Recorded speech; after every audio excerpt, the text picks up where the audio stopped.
నమస్తే అందరికీ. ఈరోజు కథ చెప్పని ప్రేమ. ఒక ఊర్లో ఒక భార్య భర్త ఇద్దరు ఉండేవాళ్ళు. వాళ్ళది అరేంజ్డ్ మ్యారేజ్. పెళ్ళై ఏడాదైంది. భర్త ఎక్కువగా మాట్లాడు, భార్య కూడా తన మనసులో మాట చెప్పదు. ఉదయం ఆఫీస్కి వెళ్ళి రాత్రి ఇంటికి రావటమే. రోజులు అలా గడిచిపోతున్నాయి. ఒకరోజు భార్యకి జ్వరం, కానీ ఆమె ఏమీ చెప్పలేదు. రాత్రి భర్త ఇంటికి వచ్చి చూశాడు. ఆమె మౌనంగా వణుకుతూ కూర్చొనుంది. ఎందుకు చెప్పలేదు అని అడిగాడు భర్త. ఆమె మెల్లగా చెప్పింది, మీరు అంతగా పట్టించుకోరు కదా, అందుకే చెప్పలేదు. ఆ మాటకి భర్త ఏం మాట్లాడలేదు. మరుసటి రోజు ఉదయం ఆమె కళ్ళు తెరిచేసరికి బెడ్ పక్కన భర్త ఉన్నాడు. చేతిలో మందులు, వంటింట్లో కాఫీ మరిగే శబ్దం.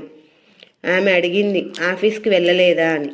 తను నవ్వుతూ అన్నాడు, ఈరోజు నా ఆఫీస్ ఇంట్లో మాత్రమే.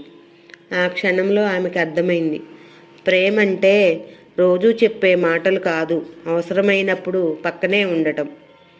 నిజమైన భార్య భర్త బంధం చెప్పే ప్రేమలో కాదు, చూపించే శ్రద్ధలో ఉంటుంది.